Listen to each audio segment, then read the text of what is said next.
In my last video, I designed a double cinch waistband, so I could tighten the bottom of the vest without changing its oversized shape. At this point, the vest was almost finished, but it still needs one major thing: a zipper. And I didn't just want to add a basic zipper. It needed to be tough, functional, and built for cold weather. I spent a long time trying to figure out how to attach a zipper to a shearling vest in a way that actually made sense.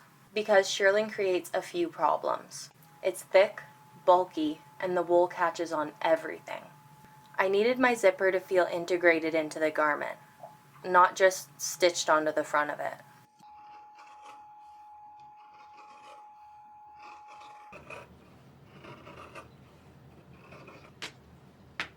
Eventually, I settled on building a storm flap on both sides of the zipper. Storm flaps have been used for decades in workwear, mountaineering gear, and heavy winter clothing. Their purpose is simple: to protect the weak point of a garment, because no matter how strong a zipper is, it still creates an opening directly through the center of a jacket. An opening where wind, cold air, and water can push through. The outer flap acts like a shield, blocking rain and wind before it ever reaches the zipper itself. And the inner flap creates a second layer behind it. Together they trap warmth, reduce drafts, and make the entire front closure feel more insulated. And for this vest, the inner flap also solves another problem. It keeps the metal zipper from sitting directly against my skin, and the leather surrounding it helps guide the zipper smoothly, without getting caught in the shearling wool.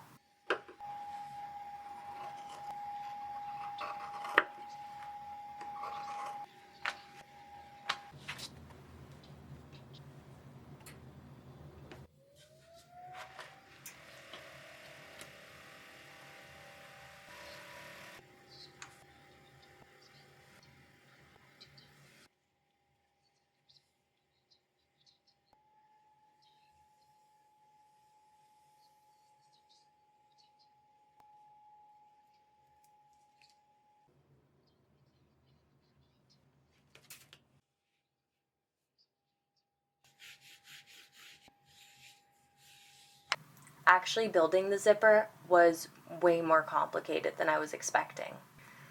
There were a lot of layers, a lot of alignment, and not much room for mistakes. So I kept using the same thing that helped me build my waistband: craft glue sticks. Honestly, they became the MVP of this entire project. It allows me to hold everything in place without affecting the stitching later. And for something this awkward to sew, that made a huge difference.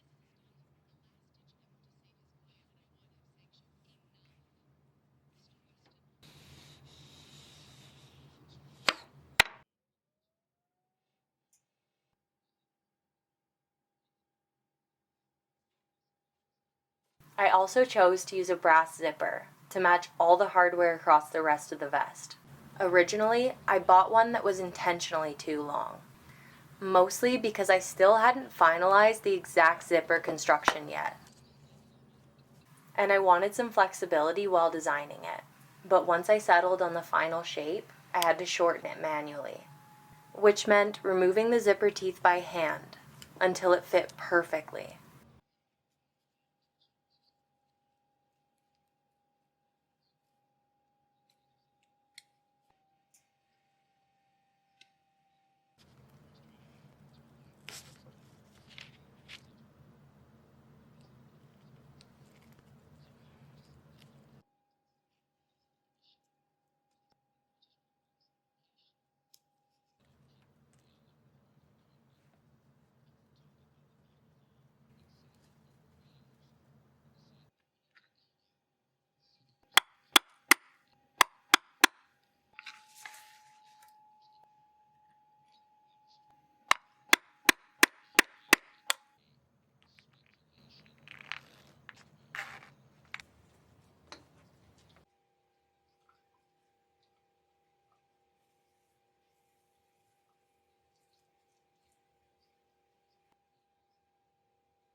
Once the zipper was fully assembled and attached, I moved on to finishing the top of my collar. And to me, the obvious choice was a snap tab. A snap tab is basically a small closure strap designed to secure a collar tightly against the neck. You see them a lot on vintage flight jackets, motorcycle gear, and cold weather outerwear. Functionally, they help seal heat in and block wind from coming through the collar opening. But visually, they also make the collar feel more complete, more intentional. And since this collar already sits high against the neck, adding the tab lets me secure it down even further when I need to.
The final step was adding the brass snaps. I wanted them up the storm flap and onto the snap tab itself.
At this point, every major part of the vest was finally finished.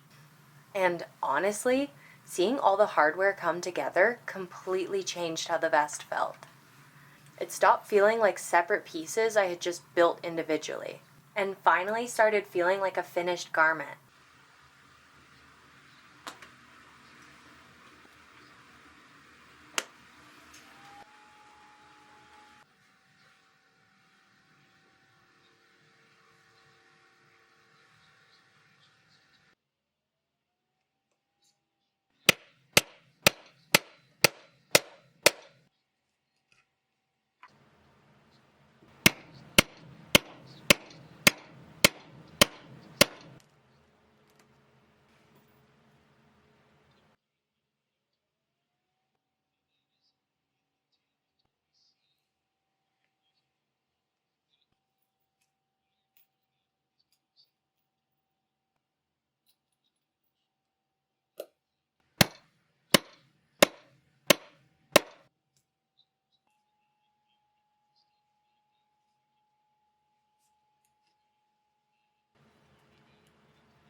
And here it is, my completed shearling vest. The only thing left now is to wax it.